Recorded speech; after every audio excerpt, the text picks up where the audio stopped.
अस्सलाम वालेकुम व्यूअर्स, कैसे हैं आप सब। आई होप कि आप सब लोग बिल्कुल ठीक होंगे और अपनी लाइफ में खुश भी होंगे। और मेरी अल्लाह ताला से दुआ है कि अल्लाह ताला आपको हमेशा खुश और आबाद रखे। तो आए जी नॉवल का आगाज़ करते हैं। नॉवल का नाम है असीर तलब और इस नॉवल को लिखा है हिबा खान ने। नॉवल शुरू करने से पहले छोटी सी रिक्वेस्ट, नॉवल पसंद आने की सूरत में वीडियो को लाइक करें, शेयर करें और कमेंट करें और चैनल को सब्सक्राइब लाजमी कर दें। चलें जी नॉवल का आगाज़ करते हैं और आगे देखते हैं कि क्या होता है।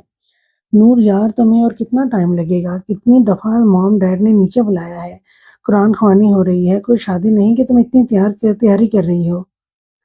दानियल ने नूर को तैयार होने में इतना टाइम लगाते देखकर गुस्से से झुंझुला कर कहा, सब्र करें दानी, आपको तो हर वक्त मुझसे कोई ना कोई मसला ही होता है। अगर आपको इतनी जल्दी है तो आप चले जाएं, मैं अभी आ जाती हूँ। मुझे अपना दुपट्टा सेट करना है। दानियाल उसकी तैयारियां देखते कमरे से निकला था। उसका मोबाइल वहीं बेड पर रह गया था। नूर दानियाल को बाहर निकलते देखकर मुंह के टेढ़े मेढ़े जाविये बनाते अपना दुपट्टा सेट करने लगी। जब दानियाल का मोबाइल बजा, नूर ने इग्नोर किया। एक बार, दो बार, मगर जब तीसरी बार बजा तो नूर ने कॉल उठा ली। अभी नूर कुछ बोलती कि आगे से कोई लड़की अपनी रूम में बोलने लगी। हाँ हेलो दानी यार, सुनो कल मेरी बर्थडे है और तुम कल का पूरा दिन मेरे साथ गुजारने वाले हो। हम किसी अच्छे रेस्टोरेंट जाकर बर्थडे मनाएंगे। नूर मोबाइल को घूरे जा रही थी, जैसे मोबाइल की जगह वो लड़की सामने मौजूद हो। हेलो, हेलो दानी, तुम कुछ बोल क्यों नहीं रहे? नूर को तो उसके दानी कहने पर तब चढ़ गई। दानी होंगे तो बोलेंगे ना। और तुम सुनो, कल तुम्हारे दानी कहीं नहीं जाएंगे। वो कल अपनी बीवी के साथ पूरा दिन गुजारेंगे। नूर की बात सुनकर दूसरी जानिब थोड़ी देर खामोशी रही। व्हाट? तुम कौन हो? दूसरी जानिब इतनी ऊंची आवाज में बोला गया कि नूर ने मोबाइल कान से पीछे हटा दिया। उसे डर था कहीं ये लड़की उसके कान ही ना फाड़ दे। बीवी उनकी, जो जवाब बहुत सुकून से दिया गया। नूर को उसे तंग करने में मजा आ रहा था। वैसे भी काफी अरसे बाद उसे कोई पंगा करने को मिला था। प्लीज दानी कहाँ है? दानी का फोन उसे दें। उफ यार, क्या दानी दानी लगा रखा है। अल्हम्दुलिल्लाह मेरे शौहर के मॉम डैड ने उसको एक नाम दिया है, दानियाल खान। और हाँ, जो कोई भी हो, तुम पहली बात दोबारा इस नंबर पर फोन मत करना। और दूसरी बात, मेरे दानी को तुम दानी नहीं बोल सकती, वो सिर्फ मैं बोलूंगी। खैरों खैरों के लिए इसका नाम दानियाल खान है, इसलिए मेरी बात को अपने दिलो दिमाग में बिठा लो कि दानी सिर्फ मेरा है। उसके आगे पीछे घूमने की तुम्हें कोई जरूरत नहीं, वरना मैं आके तुम्हारी बत्ती ही तोड़ दूंगी। नूर की बात पर दूसरी जानब से फोन कट गया। कमरे में नूर का कहका गूंजा। वाकई आज काफी दिनों बाद किसी को तपा कर उसे बहुत मजा आया था। ओह, तो हस्बैंड जी, किसी लड़की की बर्थडे है। मेरे पीठ पीछे मुंह काला किया जा रहा है। सब्र करो बच्चों, मेहमानों को जाने दो, नानी याद दिला दूंगी। ऐसी सजा दूंगी रूह कांप उठेगी। नूर दिमाग लगाकर कुछ सोच। नूर मोबाइल वहीं रखे कमरे से बाहर चली गई और अब उसने दानियाल की भी खबर लेनी थी। सुल्तान कमरे में दाखिल हुआ तो मिशाल ड्रेसिंग मिरर के सामने खड़ी अपने बालों को सुखा रही थी। ब्लैक लॉन्ग फ्रॉक में उसका सरापा दुपट्टे से बेनियाज था। कानों में झुमके डाले वो इतराती अपनी सोचों में गुम थी। आंखों में एक अज़म था, चेहरे पर एक नई मिलने वाली उम्मीद से खुशी छलक रही थी। सुल्तान कमरे का दरवाजा बंद करते जांचती नजरों से इसका मुआयना करने लगा। वो बहुत खूबसूरत थी, बहुत प्यारी लग रही थी इस फ्रॉक में, या ये फ्रॉक उसके लिए ही बनाई गई थी, ये कहना ज्यादा मुनासिब होगा। मिशाल की नजर मिरर पर बनते सुल्तान के अक्स पर पड़ी तो उसकी मुस्कुराहट पल में सिमटी थी। नजर झुकाए उसने अपने चेहरे के तासुरात पर काबू पाने की नाकाम सी कोशिश की और थूक निकलती जल्दी से अपने बालों को ब्रश टेबल पर पटक गई। सुल्तान ने उसका गड़बड़ाना महसूस करते अपने चेहरे पर उभरती मुस्कुराहट को लब लब दबाकर काबू किया और वह आगे कदम लेता बेड तक आया। दुपट्टा रखा था। सुल्तान ने उसके दुपट्टे को पकड़ते कदम ड्रेसिंग मिरर की सिमट बढ़ाए थे। उसको अपनी तरफ आता देख मिशाल की रही थी जान भी निकली थी। उसने बेसाख्ता थूक निकला।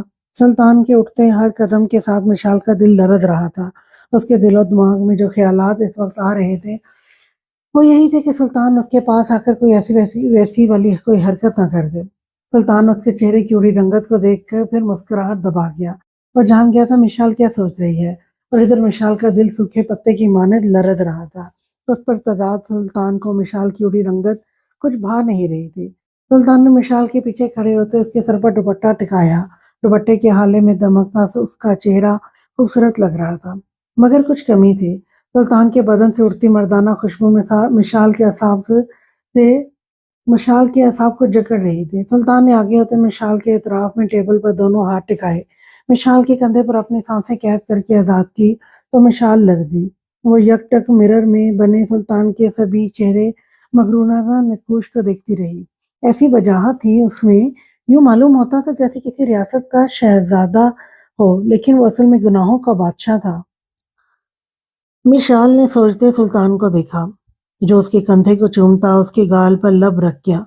मिशाल उसके लम्स पर सांसें रोकती आंखें बंद करके दिल जैसे दीवार तोड़कर बाहर आने को बेताब था। ये कैसा एहसास था? मिशाल की रंगत में सुर्खियां घुली थी। यही तो कमी थी, मुस्कुराया, जो सुल्तान पूरी कर चुका था अपने कारनामे पर। बाहर आओ, 5 मिनट में गाड़ी में इंतजार कर रहा हूँ तुम्हारा। सुल्तान उसकी रुकी हुई सांसों को महसूस करता पीछे होता, उसके कान में सरगोशी करता, उसके कान पर लब रखता, वहां से जा चुका था। कई लम्हे मिशाल ने उसकी खुशबू अपने आसपास महसूस ना करते आंखें खोली तो वो कमरे में मौजूद ना था। उसने बेसाख्ता कमरे में नजरें दौड़ाई, फिर अपने कंधे, गाल और कान को छुआ। अपना अक्स मिरर में देखा, वो सुर्ख हो चुकी थी। मिशाल दुपट्टे और शॉल से खुद को कवर करती 20 मिनट बाद कार में आकर बैठी थी। अब वो नॉर्मल थी। सुल्तान ने उसके बैठने पर एक नजर जताती नजरों से घड़ी को देखा। मैंने 5 मिनट का कहा था। मिशाल को अपना हाथ और अपनी घड़ी इग्नोर करते देख वो बिलाकर पेशानी पर बल लिए बोला, तैयार हो रही थी, वक्त लगता है। वो इतना ही बोले। जब मैं कमरे में आया था तब तो तैयार ही थी तुम दुपट्टा तब तो तैयार ही थी तुम। दुपट्टा मैंने उड़ाया दिया। क्या मेरी दी हुई सुर्खी को कम करने की कोशिश में देर की, मगर अफसोस अब भी नाकाम हो। सुल्तान महजूज होते बोला। मिशाल ने रुख विंडो की सिमत करते अपनी खपत छुपाई थी। सुल्तान उसकी हरकत पर मुस्कुराए बिना ना रह सका। उस लड़की के आते ही उसकी जिंदगी में सबसे बड़ी जो तब्दीली आई थी वो उसकी मुस्कुराहट थी, जो अब उसके चेहरे पर हर वक्त नुमायां रहने लगी थी। सफर यूं ही कट रहा था। अब मिशाल बाहर देखते मुस्कुरा रही थी। सुल्तान वक्फे वक्फे बाद उसको ही देख रहा था। मिसेस सुल्तान, जो तुम सोच रही हो ना, ये नामुमकिन है। बीवी हो मेरी, वापस मेरे साथ आओगी। ये भी तुम्हारे बाप के असरार पर लेकर जा रहा हूँ। तो मैं उनके घर खुशफहमियां पालनी छोड़ दो, सुल्तान जताकर बोला तो मिशाल ने बेयकीनी से उसे देखा। वो कैसे जान गया उसके दिल की बात? लेकिन फिर उससे की बात का मतलब समझती वो गुस्से से वापस रुख मोड़ गई। सुल्तान को अलबत्ता कोई फर्क न पड़ा। वो मसरूर ड्राइविंग करता रहा। नूर जब तक नीचे पहुंची तब तक पूरी हवेली वाले उनके घर आ चुके थे। नूर बारी बारी करके सबसे मिली और सबसे मिलने के बाद वो वहीं सोफे पर मुंतहा के करीब ही बैठ गई, जिससे सोफे पर बैठा दानियाल नजर आ रहा था। बिना किसी का लिहाज करते वो दानियाल को खतरनाक नजरों से देख रही थी। खुद पर नजरों की तपिश को महसूस करते दानियाल की नजर बेसाख्ता उठी और नूर से जा टकराई। या अल्लाह खैर, अब क्या कर दिया मैंने कि टिड्डी मुझे इतनी घूर के देख रही है। या अल्लाह बचा ले मुझे। दानियाल खान ने दिल में खुद को ही दुहाई दी थी। तभी उस वक्त लाउंज में बैठे थे और बातों में मसरूफ थे। हर कोई एक दूसरे से बातें करता हुआ नजर आ रहा था। मर्द हजरात सब बैठक में चले गए। लाउंज में घर की औरतें बैठी हुई थी। उस वक्त मुंतहा, तुम बेबी का नाम क्या रखोगी? सब चुप ही बैठे थे, जो अचानक ही पूरे माहौल में नूर की आवाज गूंजी। आते साथ ही रिजवाना खानम मिठाई साथ लाई थी, हदीका खानम का मुंह मीठा करने के लिए। चुप करो नूर, सब बड़े बैठे हैं, शर्म करो। आमना ने उसे डपटा। अरे यार, क्या होता है अगर पूछ लिया? नूर ने मुंह बना लिया। जब खान आएंगे फिर सोचेंगे। और वैसे भी अभी तो बेबी को आने में बहुत सारा टाइम है ना।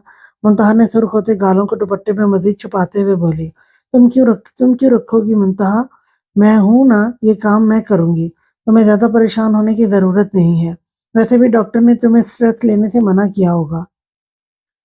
नूर बड़ी अम्माओं की तरह से गाइड करती सारा काम अपने जिम्मे ले चुकी थी। नूर के नए शोशे पर सब ने ही मुस्कुराहट दबाई थी। ओके ओके, ठीक है, तुम ही बेबी का नाम रख लेना, ठीक है। वैसे भी सच में मुझे डॉक्टर ने स्ट्रेस लेने से मना किया है। मुंतहा ने खुश करने की खातिर मुस्कुराहट दबाई। कहा, ओके नूर। खुश हुई। उससे बच्चों के नाम रखने का बहुत शौक था। सब यूं ही एक साथ बैठे हल्की फुल्की गुफ्तगू में महव थे।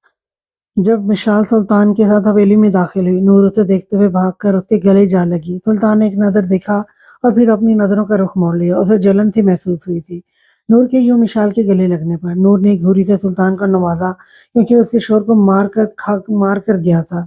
مشرقہ سلام کرتے سب کو سلطان مشال کو عورتوں کے درمیان چھوڑ کر جہاں مرد بیٹھے ہوئے تھے وہاں چلا گیا۔ میری بیٹی حدیقہ خانم نے آگے بڑھتے مشال کی پیشانی پر بوسہ دیا۔ وہ بے انتہا خوش تھی کہ ان کی بیٹی واپس گھر آ گئی ہے، چاہے کچھ پل کے لیے ہی صحیح۔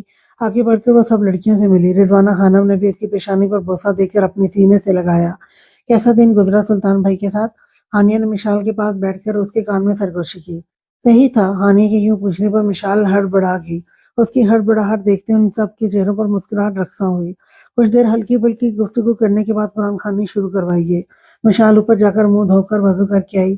اسے ابھی بھی یقین تھا کہ سلطان شاہ سے گھر نہیں لے کر رہے گا، وہ اب اپنے بابا کے پاس رہے گی۔ تو اب آتے ہیں مرد حضرات کی طرف۔ وہ سب بھی خاموشی سے بیٹھ کے قرآن پڑھ رہے تھے۔ یہ چیز ناقابل یقین تھی کہ دو دوست جو اب دشمن بن چکے تھے ایک دوسرے کے سامنے بیٹھے تھے اور خاموشی چھائی ہوئی تھی۔ 2 گھنٹے وہ سب قرآن پڑھتے رہے۔ اس کے بعد ان سب نے دعا کے لیے ہاتھ اٹھائے۔ یا اللہ میرے ماں باپ کی مغفرت کرنا، اور جنہوں نے میرے ماں باپ کا قتل کیا ہے انہیں اپنی عذاب سے نواز۔ سلطان شاہ نے دل کی گہرائیوں سے اپنے ماں باپ کی مغفرت کی دعا اور اپنے ماں باپ کے لیے انصاف اللہ سے مانگا۔ اور زاربن خان جب اپنے دوست کے لیے دعا مانگ رہے تھے ان کی آنکھیں بھیگی۔ اپنی زندگی میں انہوں نے ایک مخلص دوست کو کھویا تھا، اور ایک مخلص دوست کو کھونا زندگی کا سب سے بڑا خسارہ ہوتا ہے۔ دعا مانگ کر چہرے پر ہاتھ پھیر کے قرآن پاک انہوں نے ایک سائڈ پر رکھ دیا اور ملازم سارے قرآن پاک وہاں سے لے کر بیٹھک سے باہر چلا گیا۔ ایان کی ایک ضروری کال آئی، سننے کے لیے وہ بیٹھک سے باہر چلا گیا۔ مجھے بہت خوشی ہوئی سلطان تم یہاں آئے، اور ساتھ میں میری بیٹی کو بھی لے آئے۔ زاربن خان گرم جوشی سے سلطان کا ہاتھ پکڑ کر محبت پاش لہجے میں بولے۔ ایک لمحے کے لیے سلطان نے ان کی جانب دیکھا اور اپنا ہاتھ ان کے ہاتھ سے چھڑوا لیا۔ اس کی یہ حرکت زاربن خان کے دل میں تکلیف کا باعث بنی۔ تو سچی میں اپنے ماں باپ کے لیے یہاں آیا ہوں۔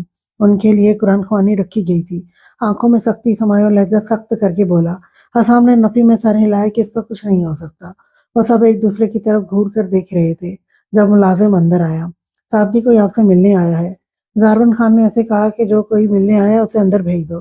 کچھ دیر بعد ایک آدمی بیٹھک میں داخل ہوا جس کی عمر تقریباً 45 سال تک لگ رہی تھی، لیکن اس کی فٹنس سے وہ کوئی 35 سال کا نوجوان مرد لگ رہا تھا۔ شاہزیب تم؟ اس آدمی کے اندر داخل ہوتے ہی زاربن خان حیرت سے بولے۔ ہاں میں۔ شاہزیب خان مسکراتے ہوئے زاربن خان کے گلے لگا۔ حسام، دانیال اور سلطان دونوں نے ابرو اچکا کر اس آدمی کی جانب دیکھا جو مسکرا کر اس کے باپ کے گلے لگ رہا تھا اور سلطان کے سسر کے گلے۔ یہ میرا کزن ہے۔ زاربن خان نے مسکراتے ہوئے شاہزیب کو بیٹھنے کا اشارہ کیا۔ وہ دونوں ایک ساتھ بیٹھے اور حسام نے آنکھیں چھوٹی کر کے اپنے بابا کی جانب دیکھا کہ یہ کون سا آپ کا کزن ہے جسے اتنے سالوں بعد آپ کی یاد آئی؟ مجھے معلوم ہے بیٹا، تمہارے ذہن میں کیا سوال گھوم رہے ہیں۔ میں کئی سالوں سے بیرون ملک میں تھا، جس کی وجہ سے میں تمہارے بابا سے بہت کم ہی رابطہ کرتا تھا، اور تم لوگوں سے تو بات ہی نہیں ہوتی تھی میری۔ شاہزیب خان نے مسکراتے ہوئے ان سب کی جانب دیکھ کر کہا۔ سلطان نے ایک مرتبہ شاہزیب کی طرف دیکھنا گوارا نہ کیا اور اپنا موبائل اٹھا کر مشال کی تصویر دیکھنے لگا جو اس نے چپکے سے نکالی تھی۔ یہ کون ہے زاربن؟ شاہزیب حسام اور دانیال کو تو جانتا تھا، لیکن سلطان کو اس نے پہلی مرتبہ دیکھا تو زاربن خان سے سوال کیا۔ یہ میرا داماد ہے، مشال کا شوہر۔ مشال کی شادی کر دی ہے تم نے؟ وہ تو ابھی چھوٹی سی بچی ہے۔ سلطان نے گھور کر اس کی جانب دیکھا جو اس کی بیوی کے بارے میں بات کر رہا تھا، چاہے وہ اس کا چچا ہی تھا۔ چچا صاحب، میری بیوی چھوٹی ہے یا پھر زیادہ عمر کی؟ سنبھالنا میں نے ہے۔ اس کے میٹھے لہجے میں طنز محسوس کر کے شاہزیب خان خاموش ہو گیا۔ تمیز سے بات بھی کر لیا کرو سلطان، بڑے ہیں تم سے۔ حسام نے اسے شرم دلانی چاہی جو منہ پھاڑ کر کسی کو بھی کچھ بھی کہہ دیتا تھا۔ وہ کیا ہے نا، چھوٹے ہوتے تم بہت بدتمیز تھے میجر، تو میں نے اپنی تمیز تمہیں دے دی۔ حسام کا دل کیا اسے اٹھا کر نیچے لٹائے اور اس کے سر پر اتنے مکے مارے جو گوبر سلطان کے ذہن میں بھرا ہوا ہے وہ سارا باہر نکل جائے۔ ایان بیٹھک میں داخل ہوا اور ان دونوں کو پھر سے میاں بیوی کی طرح لڑتے دیکھ نفی میں سر ہلا کر بیٹھ گیا۔ یہ کون ہے؟ زاربن خان کے پاس بیٹھے آدمی کی طرف دیکھ کر پوچھا تو دانیال نے بتایا کہ یہ ڈیڈ کا کزن ہے۔ صالح صاحب، یہ نہ ہو مجھے لٹانے کی بجائے خود لیٹ جائے زمین پر اور میں آپ کے سر پر۔ سلطان بات ادھوری چھوڑ کر یک طرفہ مسکراہٹ حسام کی جانب اچھالتے خاموش ہو گیا۔ اس کی یہ حرکت حسام خان کے تن بدن میں آگ لگا گئی۔ بہنوئی صاحب، مجھے یاد آیا کہ بچپن میں کوئی پینٹ کے اندر ہی سسو کر دیتا تھا۔ حسام نے اس کے چھوٹے ہوتے جو عادت تھی وہ سب کے سامنے بول دی۔ سلطان جب 5 سال کا تھا وہ اکثر اپنی پینٹ گلی کر دیتا اور اپنی ماما سے کہتا کہ میری پینٹ پر پانی گر گیا ہے۔ میری زبان کچھ زیادہ ہی نہیں چل رہی، کل والی مار بھول گئے ہو؟ سلطان نے پختہ ارادہ کیا ہوا تھا کہ وہ وہاں جا کر بدمزگی پیدا نہیں کرے گا، لیکن حسام خان اسے مجبور کر رہا تھا۔ نہیں بہنوئی صاحب، ہم ابھی بولے کہاں ہیں؟ اگر ہم بولیں تو سامنے والا جل بھن کر راکھ ہو جائے گا۔ ससुर साहब, मुझे मेरी बीवी की याद आ रही है, मैं जरा उससे मिल कर आता हूँ। हसाम जो सुल्तान को जलाकर राख करना चाहता था, खुद जल भुन रहा था। सुल्तान के अल्फाज सुनकर एक आंख दबाकर हसाम खान की तरफ देखते सुल्तान बैठक से बाहर चला गया। सुल्तान लाउंज में दाखिल हुआ। सब औरतें दुआ मांगकर फारिग हुई थी और मिशाल कुरान पाक साइड पर रखकर उनके दरमियान जाके बैठने लगी तो सुल्तान ने तेज कदम बढ़ाते उसके पास जाकर हाथ थाम कर उसे रोका। लेडीज, आप बातें करें, मुझे जरा मेरे हनी से जरूरी बात करनी है। सुल्तान को मालूम था वो जरूर बोंगी सी दलील देगी। सब बैठी हुई हैं, क्या सोचेंगे। सुल्तान मशाल तो उसके बेबाक अल्फाज सुनकर गिरने लगी। सुल्तान ने उसकी कमर में हाथ डाला और उसे साथ लिए उसके कमरे में चला गया। आजकल के बच्चों का कोई हाल नहीं है। उन्हें ये शर्म नहीं आती कि घर के बड़े बैठे हुए हैं। रिजवाना खानम सर झुकाए अपनी पेशानी मसलती हुई बोली। कुछ यही हाल हदीका खानम का था और बाकी सब लड़कियां सर झुकाए अपनी मुस्कुराहट छुपाने की कोशिश कर रही थी। सुल्तान का माजी मालूम होने के बाद हवेली का कोई भी फर्द उनसे बदगुमान नहीं था। ये क्या बदतमीजी है, मॉम क्या सोच रही होंगी। इससे पहले वो अपनी बात मुकम्मल करती, सुल्तान ने उसे अपने सीने से लगा लिया। मिशाल खामोशी तो उसके सीने पर सर रखे उसकी तेज धड़कनों को सुनने लगी। अचानक सुल्तान का उसे खुद के करीब करना मिशाल को तशवीश में मुब्तला कर रहा था। सब ठीक है, डरते हुए सुल्तान से पूछा तो सुल्तान ने मिशाल की चादर उसके गिर्द ठीक की और इशारा किया कि हमारे जाने का वक्त आ गया है। वो जज्बात खुद पर हावी नहीं करना चाहता था। अगर जज्बात उस पर हावी हो जाते तो वो कमजोर पड़ जाता। उसका हाथ जबरदस्ती पकड़े नीचे ले गया। मिशाल बार बार नफी में सर हिलाने लगी कि उसने घर नहीं जाना, उसने अपने पापा के पास रहना है। मुझे नहीं जाना, छोड़ो मेरा हाथ। मिशाल जैसी सीढ़ियां उतरी उसने सुल्तान के हाथ से अपना हाथ छुड़वाते खुद से दूर झटका। हनी, बेफिक्र हो जाओ, अगर तुम्हारा दिल नहीं चाह रहा है यहाँ से जाने का तो सुल्तान शाह फिर भी तुम्हें जबरदस्ती अपने साथ लेकर जाएगा। सुल्तान शाह ने पहले ही नहायत ही प्यार से और फिर आंखों में सफाकियत ये मिशाल की जानिब देखते हुए कहा। मिशाल जो इसका पहला जुमला सुनकर मुस्कुराई थी, अगले अल्फाज सुनकर उसकी मुस्कुराहट सिमटी। सुल्तान ने सख्ती से उसका हाथ पकड़कर अपनी जानिब खींचा। सुल्तान, मुझे मेरे बाबा के पास रहना है, मुझे नहीं जाना, छोटे बच्चों की तरह वो जिद करते हुए इल्तिजाई अंदाज में बोली और अपना हाथ सुल्तान के हाथ से छुड़वाने लगी। डैड, मुझे आपके पास रहना है। जब उसने देखा कि सुल्तान पर उसकी बातों का कोई असर नहीं हो रहा तो अपने डैड की तरफ मतवज्जो हुई। हसाम आगे बढ़ने लगा तो जारवन खान ने सख्त नजरों से उसे घूरा। बेटा, तुम्हारा असल घर सुल्तान का घर है। बेटी के लिए उसके बाप का घर आरजी घर होता है। जारवन खान मिशाल के पास जाते शफकत से उसके सर पर हाथ रखकर मोहब्बत पाश लहजे में उसे समझाने की कोशिश की। डैड, मुझे आपके पास और भाई के पास रहना है। मिशाल ने एक नज़र अपने डैड की जानिब और फिर अपने दोनों भाइयों की तरफ देखा। जारवन खान ने नफी में सर हिलाया। अतीका खानम आगे बढ़ने लगी तो जारवन खान ने हाथ के इशारे से उन्हें वहीं रोक दिया। मेरी जान, जब तुम्हारा दिल करे सुल्तान के साथ घर आ जाना, अपने भाइयों और बाबा से मिलने के लिए। मैं फिर वही बात दोहरा रहा हूँ बेटा, एक लड़की के लिए शादी के बाद सब कुछ उसका शोहर होता है। जब तुम सुल्तान की आदी हो जाओगी तो कोई तुम्हें ये कहेगा कि अपने बाप भाइयों और या शोहर इनमें से किसी एक को चुनो तो तुम्हारा जवाब सुल्तान के लिए होगा। जारवन खान के बार बार समझाने पर मिशाल चुप हो गई। सुल्तान को अंदाजा नहीं था कि जारवन खान खुद अपनी बेटी को उसके हवाले करेंगे। उसे तो ये लगा था कि जारवन खान अपनी बेटी को वापस नहीं जाने देंगे। असाम और दानियाल बिखरा खड़े बखेरा खड़ा करेंगे। मैं उम्मीद करता हूँ सुल्तान, तुम मेरी बेटी को खुश रखोगे, क्योंकि वो कहावत है ना, जैसा बाप वैसा बेटा। जब बाप ने कभी अपनी बीवी को तकलीफ नहीं दी तो बेटा भी कभी अपनी बीवी को बिला वजह तकलीफ नहीं देगा। जारवन खान के अल्फाज सुनकर सुल्तान खामोश रहा। उसने कोई जवाब देना मुनासिब ना समझा। उसे कभी लगता था कि जारवन खान सिर्फ जाहिरी तौर पर उसके बाबा से मोहब्बत करते हैं। तो सर जी, इजाजत दें, मैं अपनी हनी को लेकर जा रहा हूँ। कुछ लम्हे खामोश रहने के बाद सुल्तान शाह बोला। जारवन खान ने मुस्कुराकर अपनी बेटी की पेशानी पर बोसा देकर उसका सर अपने सीने पर रखा। मुझे यकीन है मेरी बेटी की अच्छी बीवी साबित होगी, जारवन खान ने नहायत ही कम आवाज में कहा जो मुश्किल मिशाल सुन पाई। अपने डैड के सीने से सर उठाकर मुस्कुराते हुए हाँ में सर हिलाया तो जारवन खान के चेहरे पर जिंदगी से भरपूर मुस्कुराहट आई। दानियाल और हसाम ताम कुचकुचाते हुए खामोश खड़े थे, क्योंकि उनके डैड ने पहले ही उन्हें मना कर दिया था। जब सुल्तान मिशाल को वापस ले जाने लगे तो दोनों की जुबान बंद रहनी चाहिए। अल्लाह हाफिज भाई। अपने दोनों भाइयों के गले लगी तो इन दोनों ने अपनी बहन के गिर्द हसार बनाया। मिशाल के दाएं रुखसार पर हसाम ने और बाएं रुखसार पर दानियाल ने हाथ रखा। अपना ध्यान रखना, दोनों यक जबान बोले तो मिशाल ने हामी से सर हिलाया। सुल्तान ने घुरी से इन दोनों को नवाजा जैसे वो तो इनकी बहन पर बेइंतहा जुल्म ढाता था। मिशाल सबके गले मिली तो सुल्तान उसे अपने साथ लिए अपने घर की जानिब चला गया। इन दोनों के जाते ही अदीका खानम की फैमिली भी वहां से चली गई। ٹھیک ہے دارون میں بھی چلتا ہوں، اب انشاءاللہ پھر ملاقات ہوگی۔ شاہزیب دارون خان کے گلے لگتے چلا گیا۔ تقریباً سبھی جا چکے تھے۔ دارون خان نے ہاتھ میں پہنی گھڑی پر نظریں دوڑائی۔ دوپہر کے 12 بج رہے تھے۔ چلو دانیال، میرے ساتھ آفس ضروری میٹنگ اٹینڈ کرنی ہے۔ کب سے شہزاد کی کال آ رہی ہے اور تم گھر پورا دن ویلے بیٹھے ہوتے ہو، کبھی ایک سے پنگا تو کبھی دوسرے سے۔ اس سے اچھا میرے ساتھ دانیال کی طرح آفس جوائن کر لو۔ حسام خان جو آمنہ کو معنی کھیتی سے گھورتے دیکھ دارون خان نے اس کی ٹانگ کھینچی۔ کبھی عزت کر لیا کریں میری ڈیڈ، منتھلی 1 لاکھ تنخواہ ملتی ہے، لوگ عزت کرتے ہیں، مجال ہے جو گھر میں کوئی عزت کر لے۔ حسام خان نے پلٹ کر کہا، مگر دارون خان کی آنکھوں میں شرارت کا تاثر تھا۔ دارون، آپ بھی نہ ہمیشہ میرے بچوں کو تنگ کرتے رہتے ہو۔ اس عمر میں جب آپ جیسے آدمی خاموش بیٹھے ہوتے ہیں، اور ایک آپ ہیں جسے خدا نے بڑھاپے میں اتنی لمبی زبان دے دی۔ عتیقہ خانم چڑھ کر بولی، جو پھر سے حسام کی ٹانگ کھینچ رہا تھا۔ کوئی موقع ہاتھ سے نہیں جانے دیتا حسام خان کو بے عزت کرنے کا۔ لو جی، ہوگی بیوٹیفل موم سے عزت افزائی۔ اپنی مسکراہٹ روکتے حسام دانیال کے کان میں بڑبڑایا۔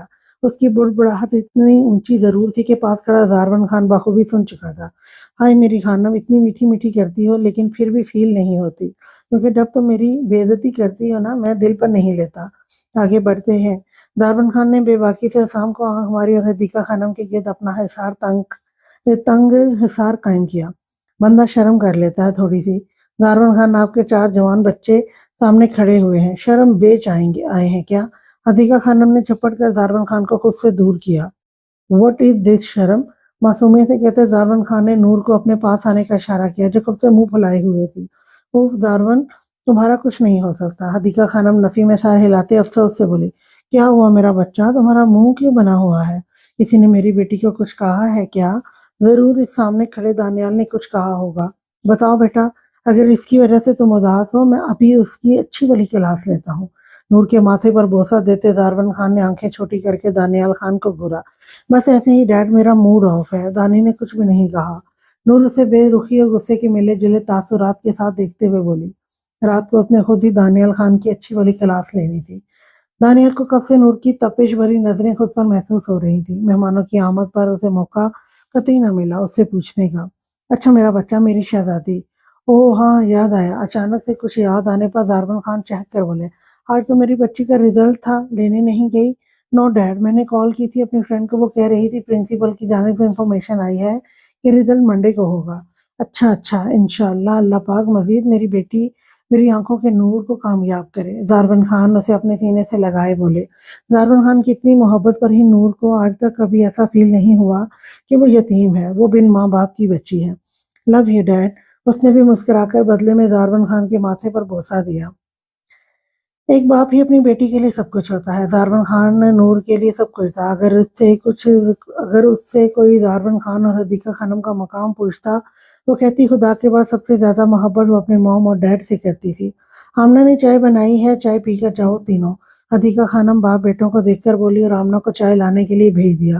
موم، آپ کے بغیر ہماری زندگی ادھوری ہے۔ نور لاڈ سے حدیقہ خانم کے سینے پر سر رکھے ان کے پاس بیٹھ گئی، اور میرے لیے زندگی تم سب کے ہونے سے ہے۔ اللہ پاک میرے سارے بچوں کو اپنے گھر میں آباد اور خوش رکھے، آمین۔ آج میری بیوی نے چائے بنائی ہے، مزہ آ گیا، بہت خاص ہے۔ دارون خان کو دیکھتے ہوئے فخری انداز میں بولا، ارادہ اپنے باپ کو تنگ کرنے کا تھا۔ آمنہ نے آنکھوں ہی آنکھوں میں گھورتے سے چپ رہنے کا کہا، میری بیوی بھی بڑی اچھی چائے بناتی ہے کبھی۔ یہی کہہ رہا ہوں نا دانیال۔ دارون خان نے اپنے ساتھ دانیال کو بھی درمیان میں گھسیٹا۔ اوف، اب اگر خبردار تم باپ اور بیٹے لڑے، گھر سے نکلوا دوں گی۔ شہادت کی انگلی دکھاتے حدیقہ خانم نے دونوں کو وارن کیا، جو پھر سے لڑنا شروع کر چکے تھے۔ یہی تو زندگی کا اصل مزہ ہے، دارون خان نے گہری آواز میں کہا، فیملی بانڈنگ کا مزہ، ایک دوسرے کے ساتھ ہنسنا، ہنسانا اور ایک دوسرے کی حمایت کرنا، اور جب تک ہم لوگ ایسا کرتے رہیں گے، ہم سب ایک دوسرے کے ساتھ خوش رہیں گے۔ دانیال نے اپنی بات ختم کی اور سب ہنس پڑے۔ خوشگوار ماحول میں سب چائے سے لطف اندوز ہوئے۔ ہلکی پھلکی گفتگو کے ساتھ اس کے بعد دارون خان اور دانیال آفس چلے گئے، ساتھ حسام بھی ان کے آفس چلا گیا۔ ضد کرتے عروہ نے آج یونی سے ہاف ڈے کا آف لیا ہوا تھا، چونکہ پرنسپل عادل اور عروہ کے ریلیشن کے بارے میں جان چکا تھا، تو عادل کے ایکسکیوز کرنے پر پرنسپل نے اسے اور عروہ کو ہاف ڈے کا آف دے دیا تھا۔ فلیٹ میں داخل ہوتے ہی وہ نیند اور کچھ تھکاوٹ کے باعث جلدی سے کمرے میں جاتی بیڈ پر ڈھہ گئی۔ عادل بھی اس کے پیچھے پیچھے روم میں آیا۔ اس کی سرخ آنکھیں رات جگنے کی गवाही दे रही थी। शुक्र है खड़ूस प्रिंसिपल ने छुट्टी दे दी। मुझे वाकई बहुत नींद आई है। आदिल, मैं सोने लगी हूँ। फिक्स 12 बजे मुझे उठा देना। मैं खाना बना लूंगी। इससे पहले प्लीज डिस्टर्ब मत करना। उर्वा बिना मुकाबिल के तासुरात देखे अपना कहे करवट बदल गई। पांडे, ये खुशफहमियां ना पालो। मेरी नींदें हराम करके मैं तुम्हें सोने दूंगा? हरगिज नहीं। मैंने तो हाफ डे का ऑफ इसलिए लिया ताकि उसने अपना जुमला अधूरा छोड़ा कि उर्वा का चेहरा एकदम सुर्ख हो गया। सुर्खी के बाद करवट बदलते वह बादल को देखने लगी जो थोड़ा थोड़ा खिसक कर उसके करीब आ चुका था। उसके चेहरे पर अपने अपने उसके चेहरे पर अपने दिए गए लो वाइट के निशान देखते उसका दिल चमक उठा था। रात भर की मेहनत के बाद अब दोनों पर थकन हावी थी। सुबह सुबह वो यूं जा चुके थे जिसके बाद दोनों ही को आराम करने का बिल्कुल भी मौका न मिला। आदिल, प्लीज, मैं वाकई में बहुत थक गई हूँ। नींद से आंखें बस जलने ही वाली हैं। और वो उसके हिसार में जिद यकदम फड़फड़ाई। पल भर में ही आदिल खान उसे अपने शिकंजे में जकड़ चुका था। उर्वा की आंखों में नींद और जिस्म पर हल्का सा बोझ था, लेकिन उसके चेहरे पर मुस्कुराहट थी, जो कि आदिल की वजह से थी। आदिल ने उसकी तरफ मुस्कुराते हुए देखा, जिसके चेहरे पर तमाम तर कोसों कज़ा के रंग जगमगा रहे थे। भाड़ में गई थकावट और नींद, दोपहर में सो जाना। अब चुपचाप खामोश रहो। कल रात की मेहनत का ही नतीजा है। अब देखो मोटू, तुम्हारा चेहरा कैसे पिंक पिंक हो रहा है। बाकी में गोल्डन पर्ल लगाने की जरूरत नहीं है। मैं काफी हूँ तुम्हें निखार देने में। वो शरारत से गोया हुआ। आदिल, जबान संभाले, ऐसी बातें न करे। वो शर्माते हुए मुस्कुराई। जबान तो संभाल लूंगा, लेकिन और कुछ नहीं संभाल सकता। उसके लबों पर एक शरारती मुस्कुराहट थी। वो बेबाकी से बोला। उर्वा का चेहरा दहक कर सुर्ख कंधार हुआ। खफत से सुर्ख चेहरा लिए वो अपना चेहरा आदिल के सीने में धंसा गई। मोटो, क्या हो गया यार, इतना शर्मा क्यों रही हो? रात को जब कमरा उठा उठा कर उसके आगे मजीद वो कुछ कहता, उर्वा उसके लबों पर जल्दी से अपने अपने लब रख चुकी थी। ये गलती वो अनजाने में कर चुकी थी। मुकाबिल आदिल था, जिसे अब उर्वा को न तंग करने का मौका फराहम हो चुका था। कुछ ही सेकंड बाद अपनी पोजीशन पर गौर करते उसने झट से अपने लब उसके लबों से हटाए, चेहरा हाथों में छुपाए वो शर्म से चपट गए।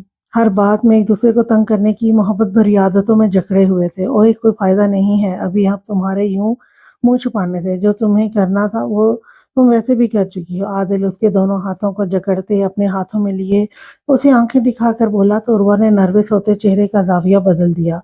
आदिल, आप कोई मौका नहीं छोड़ते मुझे तंग करने का। खामोश रहें, छोड़े मेरा हाथ। वो आदिल को गहरी नजरों से देखते कहने लगी, अब खुद ही तो मेरे लबों पर झुककर मेरे जज्बात भड़काए हुए हो, अभी छोड़ने की बात कर रही हो। वाह वाह मोटो, क्या कहने हैं तुम्हारे, दिमाग ठिकाने लगाऊं तुम्हारा। वो उसकी भरपूर मजामत पर गुस्से से बोला। नो आदिल, वो सहम गई। उसकी बेबाक हरकतों पर कहाँ उसने हाफ डे आराम करने के लिए लिया हुआ था और कहाँ इस हाफ डे छुट्टी का सारा कसर आदिल से तमाम कर रहा था। उर्वा की सुर्ख आंखों में थकावट और नींद का असर वाज़ेह था, लेकिन आदिल के करीब आते ही उसकी बेतासुर मुस्कुराहट ने एक लम्हे के लिए तमाम थकावट को पीछे छोड़ दिया। वो उसके करीब आ चुका था और उर्वा के चेहरे पर उसकी मौजूदगी का असर वाज़ेह था। मोटो, तुम्हारी मुस्कुराहट बहुत खास है, आदिल ने अपने नरम और मुशफ़िक़ लहजे में कहा। उर्वा का दिल एक अजीब से तेज धड़कन के साथ तेज हो रहा था, लेकिन वो अपनी चुप की हालत में रही, क्योंकि वह जानती थी कि आदिल की शरारतें कभी खत्म नहीं होती। उसके 3 रूप थे, शरारती रूप, रोमांटिक रूप, गुस्से वाला रूप। लेकिन वो इन तीनों रूपों को भरपूर एंजॉय करती थी, हमेशा की तरह। वाकई शाइस्ता बी ने उसे एक बात सच कही थी, निकाह का बंधन एक ऐसी चीज है कि दो दिलों को आपस में मोहब्बत करने पर मजबूर कर देती है। उर्वा को आदिल का तो हरगिज पता ना था वो उससे मोहब्बत करता है या नहीं, लेकिन वो अपने खड़ूस बंदे से मोहब्बत में मुब्तला हो गई थी। नॉवल पढ़ने वाली लड़कियां ऐसे ही केयरिंग लविंग बंदा चाहती थी और उसे मिल चुका था। आप भी ना आदिल, मुझे आराम करने दें। उर्वा ने एक लंबी सांस भरी और अपनी आंखों को बंद कर लिया, जैसे वो नींद में गर्क होने वाली हो।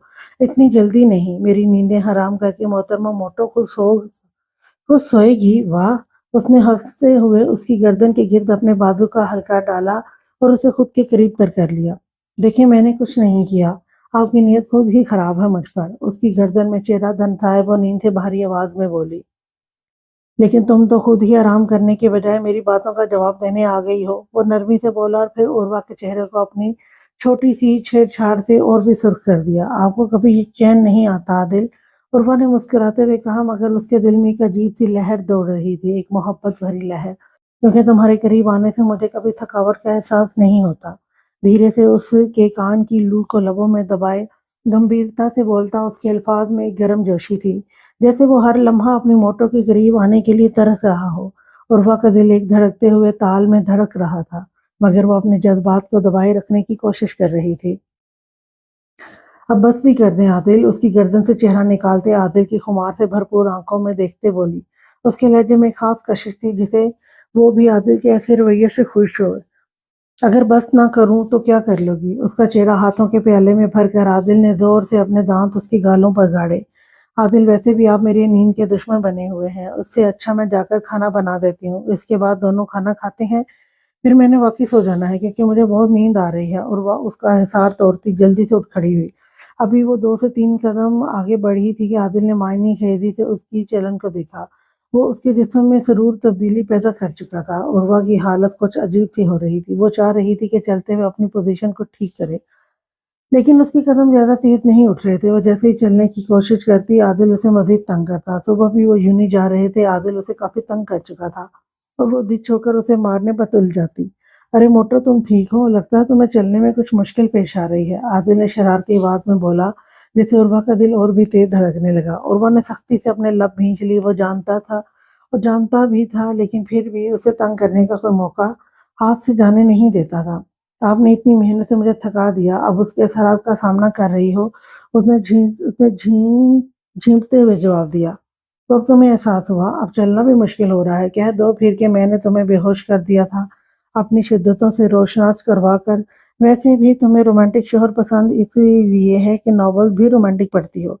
उसने हंसते हुए आंख दबाकर कहा। आदिल, आप नहीं सुधरोगे, उर्वा ने चिढ़ते हुए कहा। उन्हें आए तकरीबन 1 घंटा हो गया था, तब से ही दोनों की बहस जारी हुई थी। आदिल का मजाक जारी था और वो उससे ज्यादा तंग करने के लिए मजीद शरारती बन गया। आ जाओ, एक बार फिर तुम्हें अपनी बाहों में भर लूं, फिर ठीक से चल पाओगी। उसका चेहरा मजीद शरारत से चमक उठा। दिमाग खराब ना करें, मैं अब भी ठीक ही चल रही हूँ। आदिल की बात पर गुस्से में आते हुए कदम बढ़ाया और कोशिश की कि कुछ तेज तेज कदम उठाए, लेकिन उसका जिस्म अभी तक इस तब्दीली से जितना हो सकता था उतना ज्यादा तेज नहीं हो रहा था। लगता है सरूर की तब्दीली की वजह से तुम्हारी रफ्तार में कुछ कमी आ गई है। वो शरारत से गोया हुआ। उर्वा का दिल किया पास पड़ा, बॉडी स्प्रे उठाकर उसके सर पर दे मारे। आपको नहीं लगता कि आप मुझे कुछ ज्यादा ही तंग करने लगे हो? माथे पर तेवर चढ़ाए उर्वा ने उसे घूर कर देखा। मैं कहाँ तंग कर रहा हूँ मोटो? तुम्हें खुद अपने नए जिस्म की हकीकत का पता चल रहा है, इसमें मेरा क्या कसूर है? मैं मासूम बेचारा। कंधे उचकाकर बेचारगी से कहा। आदिल, मैं रोने लग जाऊंगी। मेरा मोटो, मैं चुप करवा लूंगा तुम्हें, कोई बात नहीं। और हाँ, अगर तुम्हें चलने में मुश्किल हो रही है तो मुझे कोई एतराज नहीं है। तुम्हें आराम करने का वक्त मिलेगा और मैं तुम्हें तंग करने का मजीद मौका दूंगा। अगले ही पल उर्वा की आंखों में वाकई आंसू आ चुके थे। उसने खफगी से आदिल को घूरा कि उसकी पतली होती हालत देखकर आदिल खान का बरजस्ता कहका कमरे में गूंजा। अच्छा अच्छा, अब तंग नहीं करता, आ जाओ, सो जाओ, आराम कर लो। वो लाड से उसके करीब आकर बेड पर लेटाया।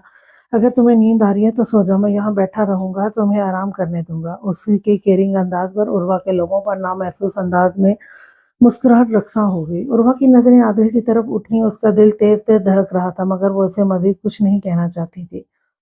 उसका दिल अजीब सी खुशी से भर चुका था, जैसे वो जानती थी कि आदिल की शरारतें बेमकसद नहीं है, इनमें भी उसका प्यार छुपा हुआ है। उसकी गुड नाइट में सोने लगी और वो ने नरम आवाज में कहा और अपने जिस्म को नरम तकिए में छुपाते हुए आंखें बंद कर ली। लेकिन आदिल का दिल अब हरगिज सोने को नहीं मान रहा था।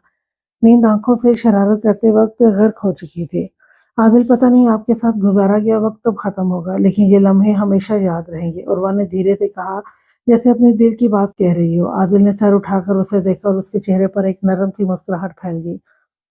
मैं हमेशा तुम्हारे साथ रहूंगा। आदिल खान कभी अपनी इज्जत को खुद से दूर नहीं कर सकता और ना ही कोई और करता है सिवाय मौत के, क्योंकि तुम मेरे लिए सब कुछ हो मोटो। उर्वा की आंखों में एक चमक थी। उसका दिल तेजी से धड़क रहा था। वो जानती थी कि आदिल की ये बात सिर्फ मोहब्बत ही ना थी, बल्कि उसका दिल भी इन लम्हों में छुपकर उसके करीब था। आदिल, बहुत बहुत जालिम है आप। वो उसके सीने पर मुक्के बरसाने लगी।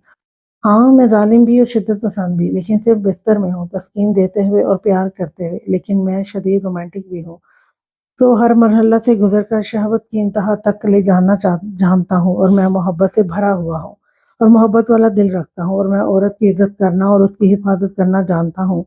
और मैं हर तरह से काबिल एतबार हूँ। उसके चेहरे पर फूंक मारते से हर अंगेज लहजे में बोला। कि उर्वर नजरें झुका गई। तो चेहरे के साथ वाकई जैसा उसने अपने आप को बयान किया वो वैसा ही तो था। चलो तुम सो जाओ, मैं जा रहा हूँ। वो धीरे से उसकी गाल से मोहब्बत से थपथपाते बेड से उठा। कहाँ जा रहे हैं? वो बेचैनी से पूछने लगी, जैसे वो चाहती थी कि आदिल खान उसके करीब रहे। दोस्तों से मिलने में, थोड़ी देर के लिए बाहर जा रहा हूँ, लेकिन जल्द वापस आऊंगा, तब तक तुम्हारी नींद भी पूरी हो चुकी होगी। आदिल कहते साथ दरवाजे की तरफ बढ़ा। उर्वा ने उसकी पुश्त को देखा और एक गहरी सांस ली। उसके दिल में अजीब सी कसक थी। उसे अच्छा न लगा आदिल का जाना। मुझे क्या हो रहा है? मेरा दिल, उफ। उसने खुद से सवाल किया, लेकिन जवाब ना पा सकी। तुम्हारा दिल चाहता है कि मैं तुम्हारे साथ रहूं? आदिल ने दरवाजे के करीब खड़े होकर मुस्कुराहट के साथ पूछा। नहीं। वो अपने दिल की बात को आदिल खान की जबान पर आते देखकर बुखलाई। सच बताओ मोटो, तुम चाहती हो मैं बाहर ना जाऊं, तुम्हारे साथ रहूं? सवाल दागा। जी, मगर मुझे नहीं पता कि आप मेरे साथ कितनी देर रहना चाहते हैं। और वह धीरे से कहती जोर से आंखें मीच गई, जितना वक्त तुम चाहो, मैं तुम्हारे साथ हूँ। बर वक्त तुम आराम कर लो, वापस आने के बाद मैं वैसे भी तुम्हें नहीं छोड़ने वाला। कहते साथ वो रुका नहीं और दरवाजा बंद करते हुए बाहर चला गया। हनी, खामोश हो जाओ वरना बहुत बुरा पेश आऊंगा। जब से मिशाल अपने घर से रोते हुए निकली थी, उसके बाद उसका रोना कतई बंद ना हुआ था। वो रोती ही जा रही थी। अब तो सही मायने में सुल्तान के सर में दर्द होना शुरू हो चुका था। मुझे अपने घर जाना है। आपकी वजह से डैड मुझे कह रहे हैं कि आपका घर मेरा घर है। वो भीगी आवाज में बोली। इससे पहले कि मिशाल कुछ और कहती, पीछे से एक गोली आकर बैक मिरर में लगी थी, जिससे एक पल को सुल्तान से गाड़ी हुई थी इनबैलेंस हुई थी। मिशाल ने खौफ से सुल्तान को देखा। ये क्या हो रहा है सुल्तान? मिशाल ने डरते हुए कहा। सुल्तान को भी एक पल को समझ नहीं आया था ये क्या हो गया, और ये लोग कौन हैं जिन्होंने उस पर हमला करने की जुर्रत की। सुल्तान ने मिशाल को झुकने का इशारा किया। सर नीचे किए बैठो, हिलना मत अपनी जगह थे। वो सर्द तासुरात के साथ बोला। मिशाल खौफ से बस सर हिला गई। गोलियां अभी भी चल रही थी। ये तो शुक्र था कि कार बुलेट प्रूफ थी, जिससे गाड़ी के अंदर गोलियां नहीं आ सकती थी। सुल्तान भी अपनी गन से जवाबी कार्रवाई कर रहा था। मिशाल अपने कानों पर हाथ रखे गोलियों के शोर से बच रही थी। आंखें जोर से मीची हुई थी। सुल्तान का ध्यान पीछे था। एकदम से सुल्तान ने सामने देखा तो सामने से भी गाड़ियां आ रही थी। सुल्तान ने अफसोस किया कि वो गार्ड साहब क्यों नहीं लेकर आए। बहुत सारी गाड़ियों ने उनकी गाड़ी को घेर लिया था। सुल्तान को मजबूरन अपनी गाड़ी रोकनी पड़ी। वो कोई बड़ा कदम नहीं उठा सकता था। अकेला होता तो वो सबको हैंडल कर सकता था, लेकिन अभी उसके साथ मिशाल थी, जिसे वो चाहकर भी नुकसान नहीं पहुंचा सकता था। सुल्तान ने गाड़ी रोकी। सुल्तान की गाड़ी रुकी तो पीछे और सामने वाली गाड़ियों से लोग उतर कर आए थे। सुल्तान इससे पहले कि गाड़ी से बाहर निकलता, मिशाल ने सुल्तान का हाथ पकड़ा और नफी में सर हिलाया था कि वो बाहर न जाए, लेकिन सुल्तान कब किसी की सुनता था। उसने मिशाल का हाथ अपने हाथ से छुड़वाया और एक चीज पकड़ी, उसे अपनी पॉकेट में डाला और बाहर निकल गया। बाहर खड़े लोगों ने जल्दी से गंद सुल्तान पर तानी थी, लेकिन सुल्तान को अकेला देखकर भी वहां मौजूद लोगों की टांगें कांपने लगी थी। उसकी ग्रीन सर्द स्पॉट शोले भरे भड़काने वाली आंखें उछू उछू को खौफ में सॉरी लिखा हुआ है, सर्द स्पार शोले भड़काने वाली आंखें अच्छों अच्छों को खौफ में मुब्तला कर देती थी। उनकी हालत देखते उसने मुस्कुराते अपनी जेबों में हाथ डाले डाले थे। क्या चाहिए? क्या चाहते हो? अपनी पॉकेट से सिगरेट निकालते उसे जलाते अपने लबों में लिया था, और मुकाबिल लोग सुल्तान के इस एटीट्यूड को देखकर गलत कर रह गए थे। हमें तुम्हारी बीवी चाहिए, इनमें से एक नकाब पोश बोला कि सुल्तान के सिगरेट पीते हाथ एक पल को थमे थे। सुल्तान ने नजर उठाकर जिस नजरों से उस आदमी को देखा था वो सहम गया था। तुम्हें इसकी कीमत चुकानी पड़ेगी, यू बास्टर्ड। सुल्तान गरजा था कि गाड़ी में बैठी मिशाल ही चीखें अरूज पर थीं। हम यहाँ तुम्हारी बातें सुनने नहीं आए, हमें अपनी बीवी दे दो, तुम्हें भी यहाँ से जिंदा जाने देंगे। दूसरा ने कहा, पोश आदमी बोला। तुम लोगों को क्या लगता है कि मैं सुल्तान शाह इतनी आसानी से तुम लोगों को अपनी बीवी दे दूंगा? मुझे अकेले देखकर तुम कुत्तों ने खुद को शेर समझ लिया। ये भूल गए कि जंगल का बादशाह शेर ही होता है, चाहे वो अकेला भी हो, लेकिन शेर शेर होता है। सुल्तान ने सिगरेट लबों से निकालकर अपने पाँव के नीचे मसला और सामने देखा, जिसकी वजह से काफी उनकी वजह से काफी वक्त जाया हो चुका था, और इसका खमियाजा तुम सबको भुगतना होगा। लेकिन वो क्या है ना, अभी मेरे पास टाइम नहीं है। घर जाकर अपनी बीवी के साथ टाइम स्पेंड करना है, इसीलिए तुम लोगों से बाद में निपटूंगा। ये कहते ही सुल्तान ने अपनी जेब से एक बम निकालकर सेकंड के 1000वें हिस्से में जल्दी से खुद को कवर किया। तब वो बम उनकी जाने फेंका, जिससे आंसू गैस वहां फैल गई। सुल्तान जल्दी से गाड़ी में बैठा और एक नजर मिशाल को देखा, जो कानों पर हाथ रखते चीखती सर को नीचे झुकाए बैठी हुई थी। हनी, उठकर सीधी होकर बैठो, हम महफूज हैं। सुल्तान ने गाड़ी स्टार्ट की और इन निकाब पोशों को देखा जो इधर उधर भाग रहे थे। सुल्तान शाह की आवाज पर मिशाल की जान में जान आई। उसने चेहरा उठाकर पहलू में बैठे दहशतगर्द को देखा, जो बिल्कुल रिलैक्स था। सुल्तान ने गाड़ी स्टार्ट की اور کچھ ہی پل میں وہاں سے تیز اسپیڈ میں گاڑی کو دوڑاتے غائب ہوا تھا۔ آنسو گیس کا اثر ختم ہوا، سب لوگ منہ کھولے ادھر ادھر سلطان کو دیکھ رہے تھے کہ وہ کہاں چلا گیا۔ اوف شٹ، ہاتھ سے نکل گیا، باس ہمیں چھوڑے گا نہیں۔ ان میں سے ایک اپنی گاڑی کے ٹائر کو ہاتھ مار کر بولا جب سب کو جلنے کی سمیل سی آئی۔ پولیس اور اچانک ہی وہاں ٹھاک کی آواز کے ساتھ ایک زوردار بلاسٹ ہوا تھا۔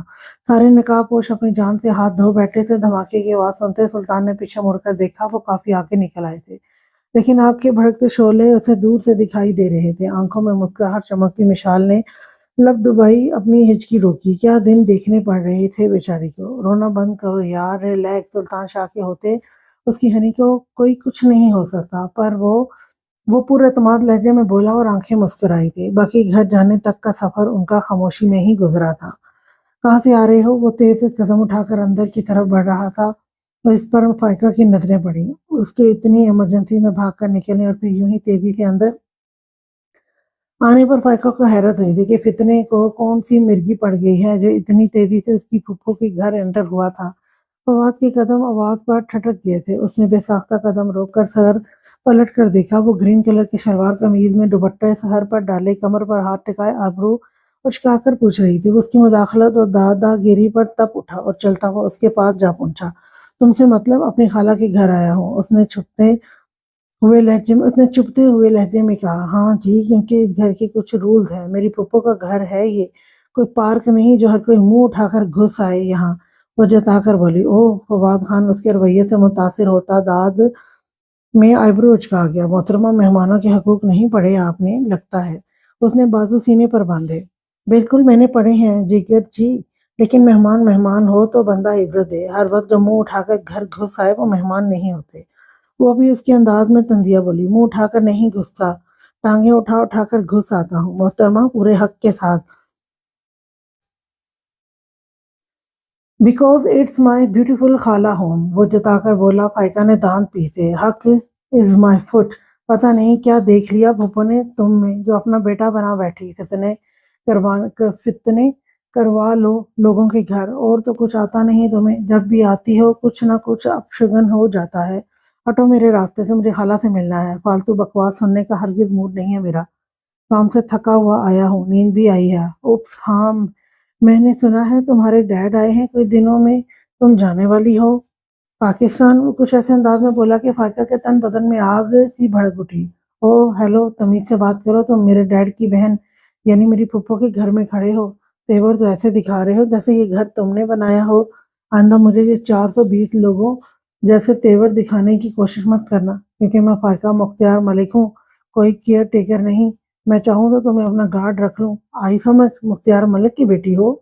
وہ 2 انگلیوں سے چٹکی بجاتی فخر سے کہتی، مقابل کو اس کی اوقات یاد دلانے لگی۔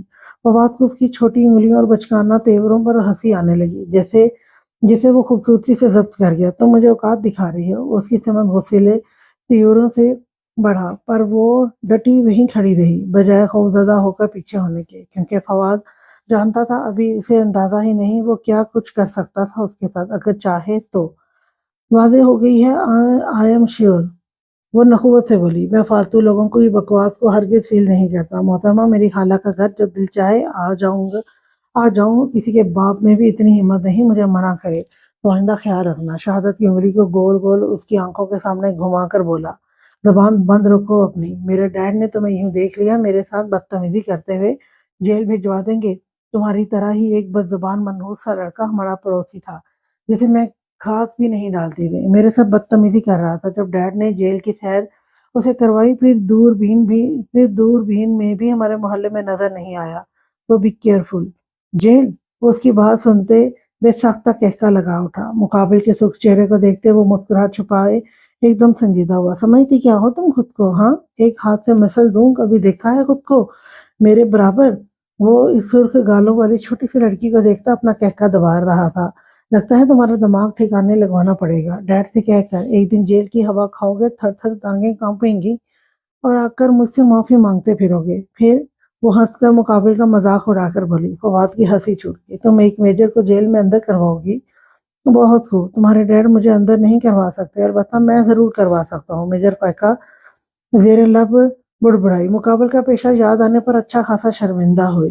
ہاں جی میڈم، آئندہ سوچ سمجھ کر مجھ سے مخاطب ہونا، میرے ایک اشارے پر تمہارا سارا خاندان سینٹر جیل میں بند ہو سکتا ہے، باہر میں جاؤ تم کمینے، وہ کہہ کر جانے لگی جب فواد نے جھٹکے سے اس کی مومی کلائی تھام کر کھینچ کر واپس مقابل کر دیا۔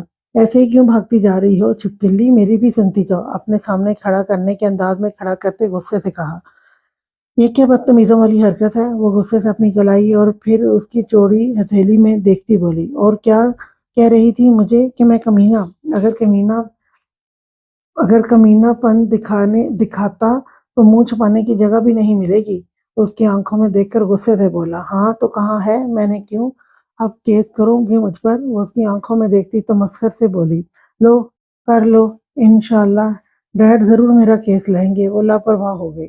بے وقوف چھپکلی، اگر میں نے کیس کیا، تمہارا باپ کیا تمہارا پورا خاندان بھی اگر اچھا وکیل ہائر کر دے تبھی تمہیں جیل سے نہ چھڑوا پائیں گے، اس لیے میرے منہ لگنا کچھ کم کر دو، میری کھوپڑی الٹا کام کرتی ہے، ایسا نہ ہو تمہاری کایا ہی الٹ جائے۔ وہ معنی خیزی سے اس کی سمت کو جھک کر بولا، ارادہ صرف اسے ڈرانے کا تھا۔ کہنا کیا چاہتے ہو؟ وہ نہ سمجھتی غصے سے بولی، یہی کہ اپنی اوقات میں رہو۔ اس نے پھر سے جتایا، مجھے اوقات میں نہیں رہنا، بلکہ اب تم خود اپنی اوقات میں رہو۔ کب سے دیکھ رہی ہوں باتیں ہی بڑھاتے جا رہے ہو۔ میں پھپھو کو بتاتی ہوں، تم نے میری انسلٹ کی، اوقات نہیں میری زبان کو لگام دو۔ لگاؤں ابھی تمہاری زبان کو لگام؟ پھڑ پھڑ چلتی چھپکلی، فواد روب سے گویا ہوا۔ فواد بیٹا۔ ابھی وہ دونوں مزید ایک دوسرے کو کچھ کہتے میں ہی پھپھو کی آواز گونجی، السلام علیکم خالہ جی۔ فواد نے فوراً سے فائقہ کو پیچھے دھکیلا اور سلام کرتے احترام سے کھڑا ہو گیا۔ یہ کیا ہو رہا تھا بیٹا؟ انہوں نے تھوڑی بہت جھلک جو دیکھی تھی اس میں فواد کا اسمارٹ رویہ دیکھ کر غصہ ہوئی تھی۔ خالہ وہ مجھے کمینہ کہہ رہی تھی آپ کی بھتیجی۔ وہ معصومیت سے بولا، نہیں پھپھو یہ جھوٹ بول رہا ہے، مجھے دھمکا رہا تھا۔ وہ ضبط سے اپنی پھپھو کو دیکھ کر جلدی سے بولی۔ فواد نے سٹ پٹا کر اس کی طرف دیکھا اور کرن بیگم نے فواد کی جانب دیکھا۔ یہ کیا کہہ رہی ہے فائقہ؟ کیا تم سچ پریشان کر کے دھمکا رہے تھے؟ انہوں نے سخت لہجے میں پوچھا۔ فواد نے دانت پیس کر چھپکلی کے چہرے پر محفوظ مسکراہٹ دیکھنے لگا۔ خالہ بہت ہی کوئی جھوٹے مہمان آپ کے گھر آئے ہیں، میں بتا نہیں سکتا، اس نے میری اتنی بے عزتی کی، سب جھوٹ بول رہی ہے آپ سے۔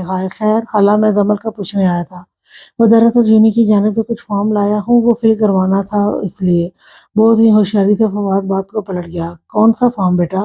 کرن بیگم نے حیرت سے پوچھا۔ فواد نے فخریہ نگاہوں سے فائقہ کو گھورا جو منہ کھولے کبھی کرن کو تو کبھی اسے دیکھ رہی تھی، جس نے کافی مہارت سے بات بدل ڈالی تھی۔ وہ یہ بات بدل رہا ہے، وہ بکھلا گئی اس چلاک شخص کی چلاکی پر۔ کیا ہو گیا میری جان تمہیں؟ اوہ خالہ میں نے بس اسے اتنا کہا کھانا زیادہ کھایا کرو، مجھے لگتا ہے یہ بہت کمزور ہو گئی ہے یہاں آ کر۔ میں نے اسے کہا کافی کمزور ہوتی جا رہی ہے، ٹھیک سے کھانا کھایا کرو اور ریلیکس رہو، یہ تمہاری اپنی پھپھو کا گھر ہے، کچھ چیز کی ضرورت ہو تو مجھ سے بے جھجک کہنا، جیسے جمل بے جھجک ہر فرمائش کہتی ہے، اور آتے جاتے مہمانوں کو سلام دعا بھی کیا کرو۔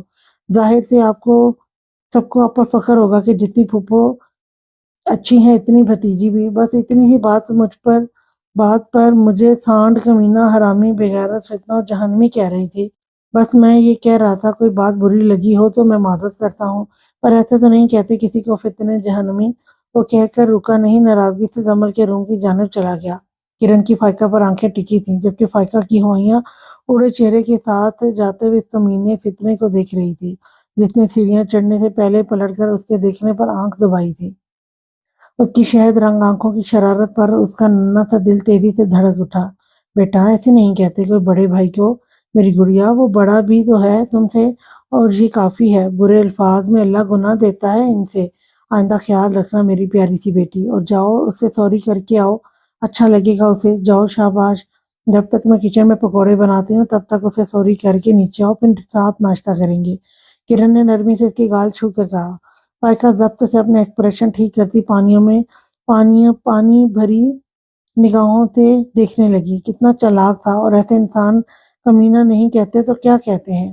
جاؤ میری جان، سوری کہہ دو، سوری کہہ دینے سے کوئی چھوٹا یا بڑا نہیں ہو جاتا، بلکہ اللہ خوش ہو جاتا ہے جو بندہ پہل کرتا ہے اصلاح کرنے میں۔ کرن بیگم پیار سے اس کی گال تھپ تھپاتے کچن میں چلی گئی، جبکہ فائقہ کا منہ کھولے پیر پٹک کر مختار کے پاس ہال میں چلی گئی۔ آج کے لیے اتنا ہی، نیکسٹ ایپیسوڈ لے کر میں کل پھر آؤں گی، تب تک کے لیے اللہ حافظ۔